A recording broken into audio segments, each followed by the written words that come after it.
How to fix TikTok comment not showing.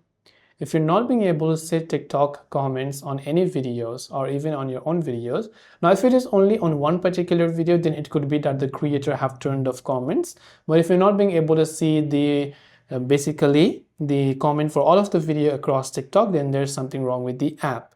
So first thing we're going to do is make sure that our internet connection is stable. If you're using Wi-Fi, you can try to switch to cellular data or vice versa and see if that helps you. If not, then just tap the profile icon from the bottom right of the screen. Tap the three lines icon from the top right, followed by settings and privacy. From here, we're just going to scroll a couple of steps down until we tap on free up space. Then here we will simply clear the cache files for TikTok. So tap on the clear button to clear the cache files. Now, once you've cleared the cache files, what we want to do is go to our Play Store or App Store, depending upon whatever OS you're using.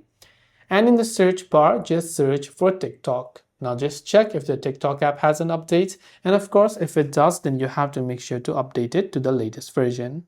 So I hope that this video helped you out, and if you have got any further questions, do feel free to also leave them down in the comment section below. As always, thanks for watching and see you in the next video.